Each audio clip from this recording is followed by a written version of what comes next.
Royals இப்போ பார்த்தீங்கன்னா போருன்றாங்க, சண்டைன்றாங்க, வாருன்றாங்க. என்னத்த ஒன்றும் புரியல. ராவ ராம ஆண்டா என்ன, ராவணன் ஆண்டா என்ன, அந்தமாரி கதையாக என்ன நடந்தாலும் நமக்கு என்னான்னு இருக்க வேண்டியதாக இருக்குது. என்ன சொல்கிறது. அதனால் யார் வேலைக்கு போகலையா, அப்படியா இப்படியா அதெல்லாம் இல்லை. எல்லோரும் வேலைக்கு போயின்னு இருக்கிறவங்க போயிருந்தாங்க. ஸ்கூல் மட்டும்தான் லீவ் விட்டுக்கிறாங்க. சின்ன பசங்க மட்டும் எங்கன்னா அந்த பாம்பு வெடிக்கிற சத்தம் கேட்டால் குழந்தைங்க பயந்துருவாங்க, எதிரிடுவாங்க அப்படின்னு சொல்லிட்டு அவங்கள மட்டும் லீவ் கொடுத்துருக்குறாங்க. எங்கள் ஓனரோட பசங்க, எங்கள் கொய்த்தியோட பசங்க எல்லாமே வீட்டில் தான் இருக்கிறாங்க, ஆன்லைன் கிளாஸு. மற்றபடி மற்றவங்களாம் வேலைக்கு போகிறவங்க போயின்னு தான் இருக்கிறாங்க, வரவங்க வந்துன்னு தான் இருக்கிறாங்க. நாங்கள் பஜாருக்கு போயின்னு தான் இருக்கிறோம், மார்க்கெட் போய் சாமான்லாம் வாங்கின்னு வரோம், ரம்மலான் சாமானும் செய்துன்னு தான் இருக்கிறோம். நோன்பு இருக்கிறவங்க இருந்துன்னு தான் இருக்கிறாங்க, எல்லாம் பண்ணுறாங்க. ஆனால் இந்த சைலன்சர் சத்தம் வரும்போது மட்டும் மேடம் வெளியே பார்க்கும், ஐயோ இன்னும் கொயிங் கொயிங் கொயின்னு சவுண்டு வருது அப்படின்னு. மற்றபடி இது எப்போ நிற்கணும்னு தெரியல, ஏன் இந்தமாரி பண்ணுறாங்கன்னு தெரியல. அதேமாரி எங்கள் மேடம்கிட்ட கேட்டதுக்கு எங்கள் மேடம் என்ன சொல்லுதுன்னா, இது எதனால் ஏதோ ஒரு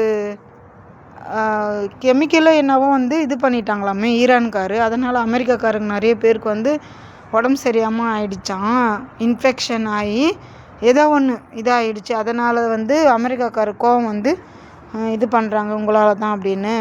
சரி அதெல்லாம் நீங்களாம் கண்டுக்காதீங்க, உங்கள் வேலை என்னவோ நீங்கள் பாருங்கள், அவங்க என்னென்ன பண்ணின்னு போகிறாங்க, அதை பற்றிலாம் யாருமே பேசக்கூடாது அப்படின்றாங்க. சரி போர் நடந்துகிட்ருக்குது, யாருமே பயப்படாமல் அவங்கவுங்க வேலையை பார்த்துன்னு தான் இருக்கிறாங்க. கடவுள் நான் என்ன சொல்கிறேன், எது நடக்கணும்னு இருக்குதோ அது நடந்தே தீரும்.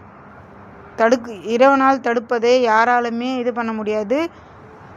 இறைவன் கொடுப்ப நினைப்பதை யாராலும் தடுக்க முடியாது, தடுக்க நினைப்பதை கொடுக்க முடியாது. அதனால் எது நடக்கிறதோ அது நன்மைக்கே நினச்சின்னு போயின்னே இருக்கணும். அதனால் போர் வரத்து, சண்டை வரத்து, நிறைய உயிர்கள் சாவறதால நன்மைக்கேன்னு சொல்லக்கூடாது, அப்படி சொல்ல வரல. எது நடக்குதோ, இப்போ நடக்கிறது எல்லாமே என்ன நடக்கும் நம்ம கையில் இருக்குது. அவங்கவுங்க நினைக்கிறாங்க, அவங்கவுங்க பண்ணுறாங்க. நான் என்ன சொல்கிறேன், அந்த காலத்தில் ஒரு இடம் சம்மந்தமாக, ஒரு இது சம்மந்தமாக போர் வச்சு அதில் ஜெயிச்சு அதை கைப்பற்றுவாங்கன்னு தான் நான். இவங்க என்னடானா சின்ன சின்ன விஷயத்துக்கு ஏதோ இன்ஃபெக்ஷன் ஆச்சு அதுக்கு நான் போர் எடுக்கிறேன் அப்படின்றாங்க. இதெல்லாம் ஒன்றும் எல்லாரோட உயிர் சம்மந்தப்பட்டதுன்னு தெரியல. இதெல்லாம் சுமூகமாக உட்காந்து பேசி அதுக்கான நஷ்டீடு என்னவோ அது அந்த நாட்டில் கேட்டு வாங்கியிருக்கலாம். இப்போ இதனால் எத்தனையோ அப்பாவி உயிர்கள், சின்ன சின்ன குழந்தைங்க உயிர், எவ்வளோ கஷ்டப்பட்டு கட்டின பெரிய பெரிய வீடுங்க, கட்டிடங்க எல்லாமே நாசமாகினுக்குது. ஏதோ ஒரு கப்பல் அப்படி தான் பெருங்கடலில் முழுகிற மாரி இருக்குதாமே. இதெல்லாம் எவ்வளோ கோடி கணக்கில் போட்டு ஏர்போர்ட் கட்டுறாங்க, கப்பல் ரெடி பண்ணுறாங்க, ஏகப்பட்ட ஏகப்பட்ட ரூபா பணம் போட்டு தானே செய்கிறாங்க. அதெல்லாம் பாருங்கள், துச்சமாக நினச்சி நான் ஜெயிப்பேனா நீ ஜெயிப்பேனா அப்படின்னு சொல்லிட்டு பண்ணின்னு இருக்கிறாங்க. இதெல்லாம் தேவையில்லாத பிரச்சனை. போர் என்பது தவிர்க்க முடியாத வேறு ஏதாச்சும் பிரச்சனைக்கு பண்ணியிருக்கலாம். சின்ன சின்ன விஷயத்துக்கெல்லாம் இவங்கெல்லாம் பண்ணின்னு ஏதோ என்ன சொல்லுவாங்களே, வரப்பு சண்டைலாம் வரும்போது ஏதோ பண்ணுவாங்களே அந்தமாரி பண்ணின்னு உட்காந்துங்கிறாங்க. என்ன பண்ணுறதுன்னு புரியல. சரி விடுங்க. இன்னொன்று எனக்கு தெரிஞ்சது என்னென்னா, நம்ம என்ன சொல்கிறது, படித்த படிப்புக்கு நம்ம இந்தியாவிலே வேலை கிடச்சிருந்தா நம்ம ஏன் அங்கே வரப்போகிறோம், நம்ம ஏன் இங்கே கஷ்டப்பட போகிறோம். எவ்வளோ படித்தோமோ அந்த படிப்புக்கு ஏற்ற மாதிரி நம்மளுக்கு அங்கேயே வேலை கொடுத்தா, ஏதோ சொல்லுவாங்களே இந்தமாரி கால்னாலும் கவர்மெண்ட்டு சம்பளம் அப்படின்னு சொல்லிட்டு அங்கேயே இருந்திருக்கலாம். வேலையும் கொடுக்க மாட்டேங்கிறாங்க. நம்ம பசங்க, கணவர், வயசான அம்மா எல்லாரையும் விட்டுட்டு, குழந்தை குட்டியெல்லாம் விட்டுட்டு நம்ம இங்கே சம்பாதிக்கிறதா இருக்குது. அதை சம்பாரித்தா இப்போ தங்க விலை வேறு பார்த்திங்கன்னா 2 லட்சம். இப்போ இந்த போரெல்லாம் முடிஞ்சிட்டு பார்த்திங்கன்னா 2 லட்சத்துக்கு மேலே போகும் பொழுது. பெட்ரோல் விலை, டீசல் விலை எல்லாமே இங்கே எண்ணெய் கிணறுலாம் நிறைய இது நாசம் பண்ணிட்டாங்க, மூடிட்டாங்கன்றாங்க. இன்னும் ஒன்றுமே புரியல. எதனா பிஸ்னஸ் பண்ணலான்னாலும் என்ன பண்ணுறது, இன்னும் எங்கே பார் வளைச்சி புடவை, சுடிதாரு, நைட்டி இது தான் பண்ணுறாங்க. பெண்கள்னாவே டைலரிங் அது இதுன்னு பார்ப்போம். இன்ஷா அல்லாஹ் என்ன நடக்குதோ நடக்கட்டும், பார்த்துக்கின்னு என்ன ஏதுன்னு பார்த்துன்னு கடத்தோடு வந்தேன். இப்போ கடன் இல்லாமல் இருந்தாவே போதுன்ற மாதிரி ஆயிடுச்சு.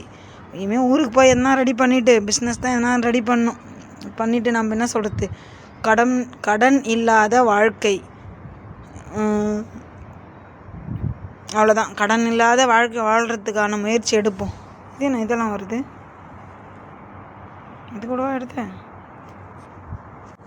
இல்லை, நிலா நல்லா இருந்துச்சு, அதை அப்படியே எடுத்துருப்பேன்னு நினைக்கிறேன். அதான் வந்துனுக்குது இல்லை? ஆமாம், எது சொல்லுவாங்களே, கிரகணமோ என்னவோ நடந்துச்சுல்ல, அதை இது பண்ணு. சரி, ஏதோ பேசி வச்சுருக்கிறேன். இப்படியே தான் பேசி எதனா போட்டுன்னு இருக்கணும்னு பண்ணுறேன்.